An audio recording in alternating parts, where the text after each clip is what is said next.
Alright guys, I am back with my review of the TNA Lockdown 2013 pay-per-view, and I have to say I really like the ending. I like the way they did the Bully Ray heel turn.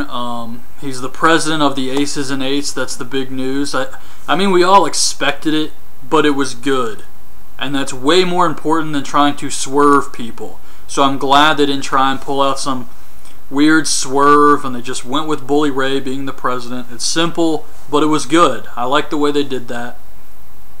But the show overall, I didn't really care for much on the show. I thought the opening match, the triple threat, was okay. The tag match was the best match on the show.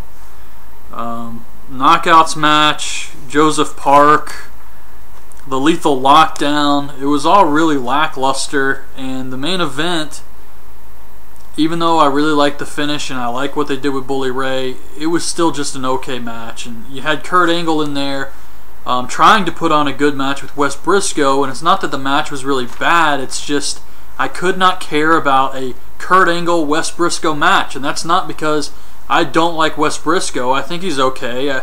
I think he has a lot of potential. He's much better than Garrett Bischoff, but I just didn't care about that storyline. So overall, it was really just an average show for me, but the big news is Bully Ray is the president of the Aces and Eights, and I did like the way they accomplished that. So I am interested in watching Impact to see where they go from here, so that's a good thing.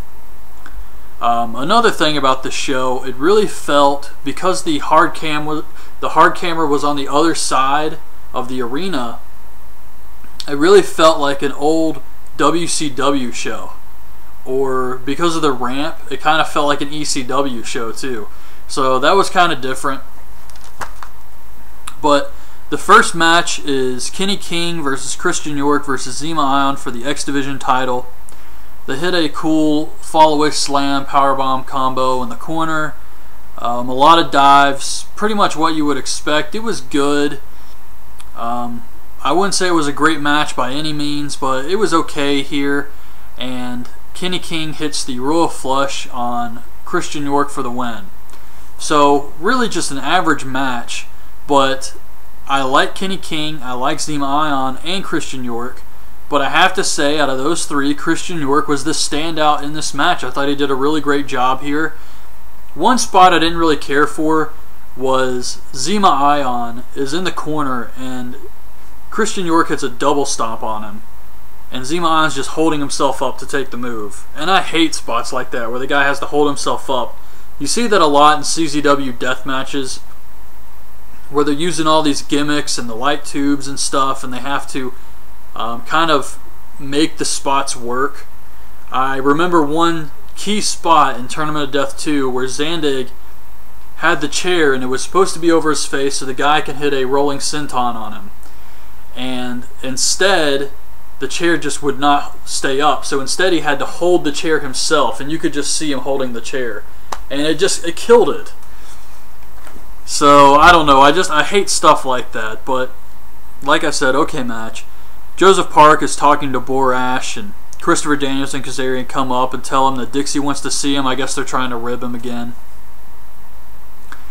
And Christopher Daniels says they're tired of being disrespected. They're going to become the tag team champions. They're quick with a joke and a light of your smoke. God, he's awesome. Joseph Park versus Joey Ryan. Joey Ryan cuts a promo putting down Joseph Park in Texas. He calls Park a mark. And he says you're about to find out that size matters.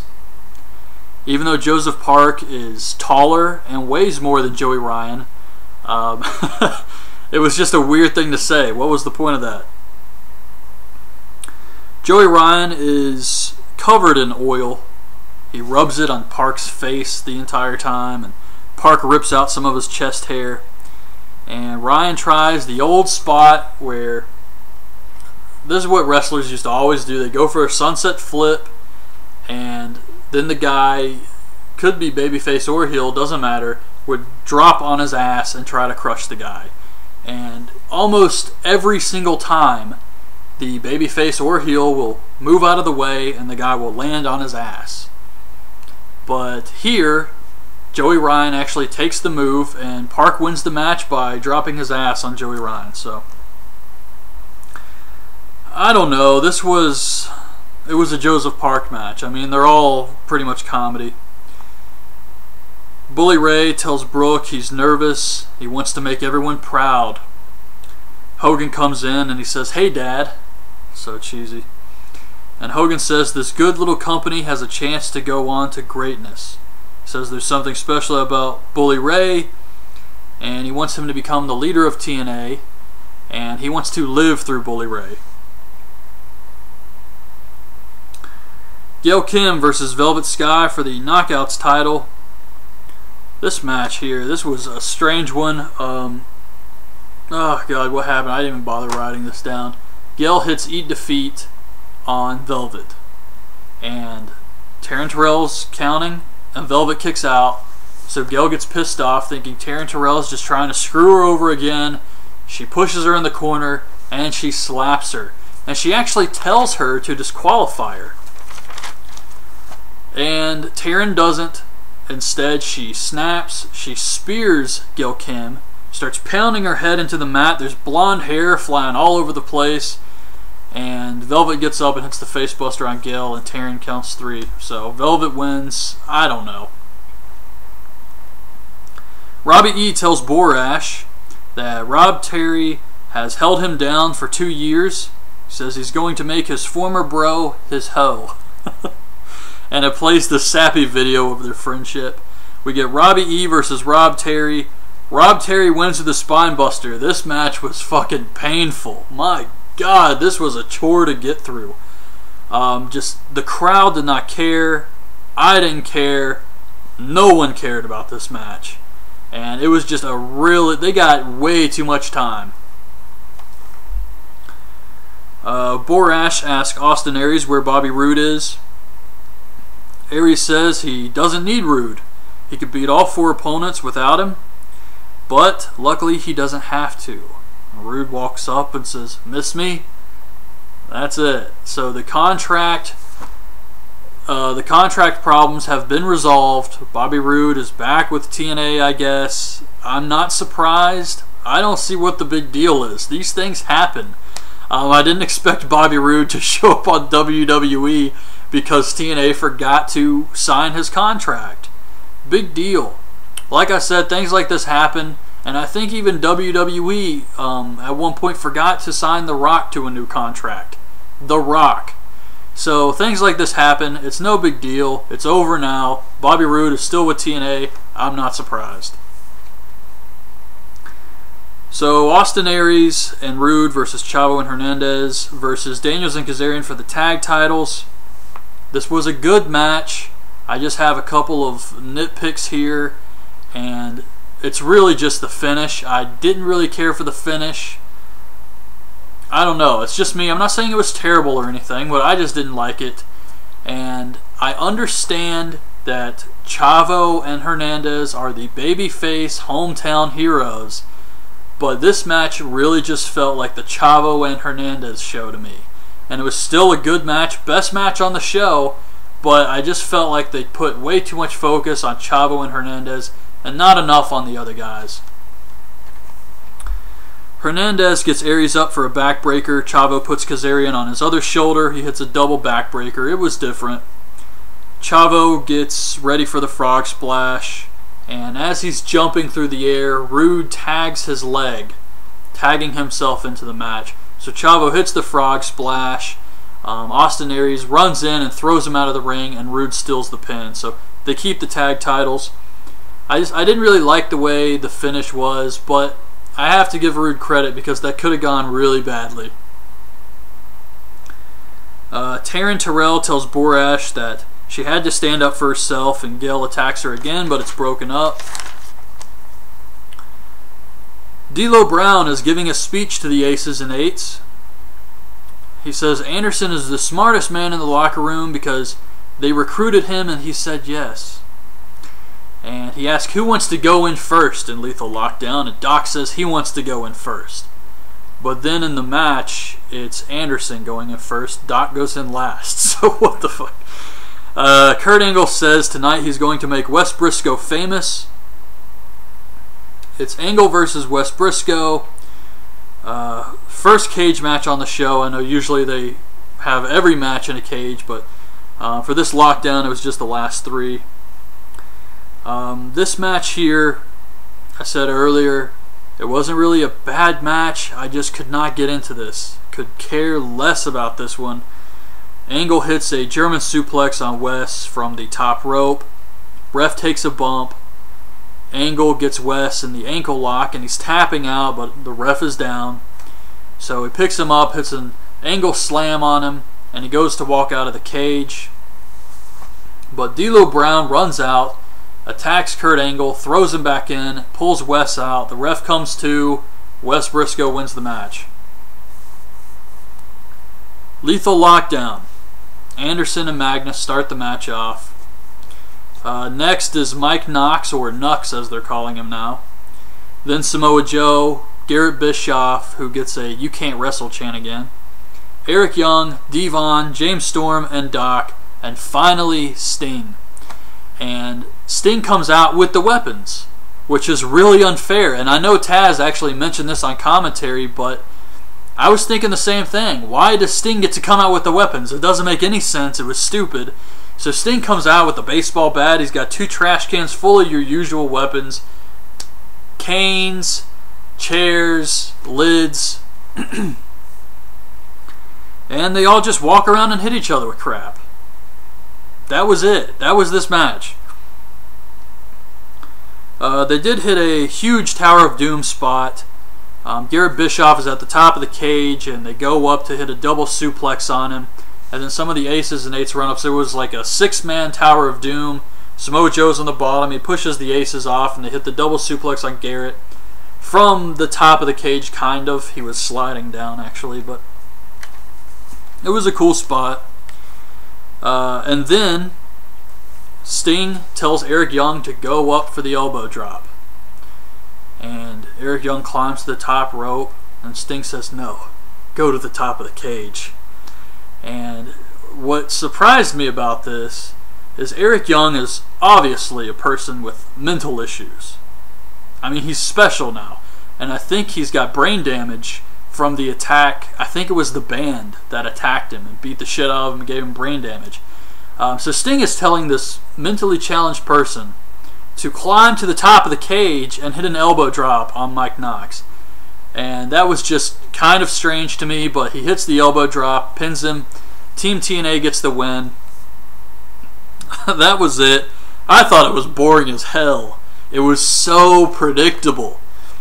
And it wasn't very good at all.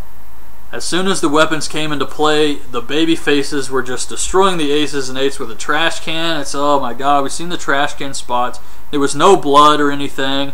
It was just very basic and predictable. The heels have the man advantage. And I don't know, I didn't care for the Lethal Lockdown. There was a guy standing behind the announcers, though, wearing a "I'm a Vince Russo guy" t-shirt.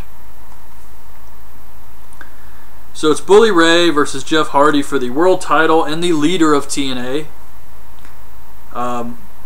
Jeff Hardy, a little thing I noticed, is when Jeff Hardy comes out, he's singing his entrance music like he always does, and there's a line, "Don't want to mess with me," but his lips clearly say, "Don't want to fuck with me."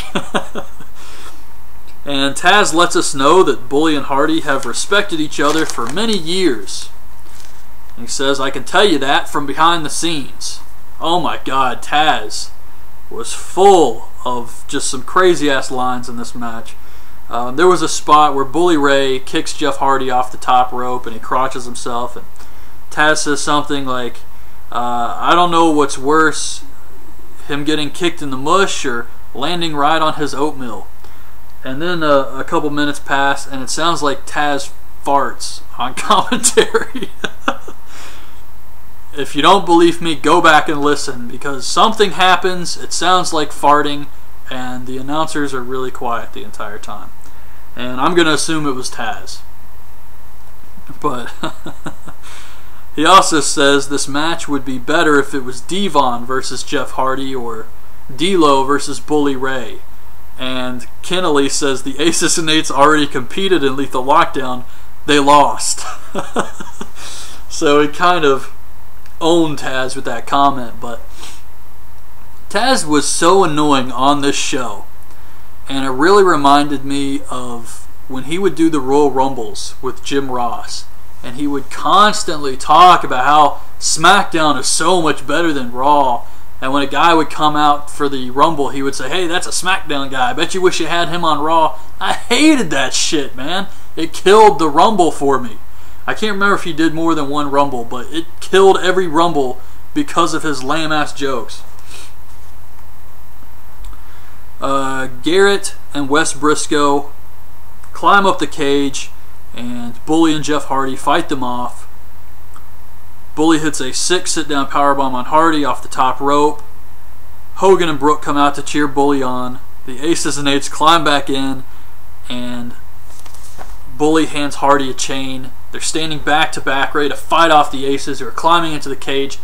And Devon's facing Bully Ray, and he pulls out a hammer, and he hands it to Bully Ray. And Bully Ray takes the hammer, and he turns around, he hits Jeff Hardy with it, lays him out, covers him, gets the win. New world champion. So Brooke Hogan and Hawk are freaking out about this. They're screaming, and Bully says Brooke means nothing to him. He calls Hogan an old bastard. He grabs a microphone and says, Devon, let that stupid bitch cry. This is exactly why Bully Ray is a great heel. He's just got a natural charisma to him to be this bad villain. And it goes all the way back to ECW when he could get people so riled up it would cause them to jump the railing. And I mean, he's just got a gift for being a dickhead, pretty much. So I like the way they set it up, trying to swerve people and convince everyone he was a great babyface. And for a lot of people it seemed to work, at least for the fans that go to the Impact Zone. So I like the way Bully just turned on Hogan and Brooke here. He says he used Hawk, he screwed Brooke, and he fooled all of the fans. He's the president of the Aces and Eights. The fans throw a bunch of crap into the ring, and Taz says it's a great night to be a bad son of a bitch. And that was the end of the show. So it ended on a great little cliffhanger here with Bully Ray revealing he's the president of the Aces and Eights, and made me want to watch Impact. So I am excited to see where they go with this whole thing. I'm glad Bully Ray is a heel again. He was one of my favorite parts of Impact every week when he was a heel, and then they started doing this lame stuff with Brooke, but all of that seems to be over now. They're going to move forward with Bully Ray as the president of the Aces and Eights. And one of the most important things about this is with Bully Ray being in charge, the Aces and Eights might start winning some fucking matches now. I mean, they've been booked like crap this entire time. But I feel that with Bully Ray as the leader, it might change. So overall, average show. I expected a lot more with them having more time to build up this pay-per-view. It still didn't really deliver for me personally, but hopefully they can improve for the next one. But yeah, just an okay show. So that's my review of TNA's Lockdown 2013. Hope you guys liked the video. Leave your thoughts on this pay-per-view in the comments, and thanks for watching.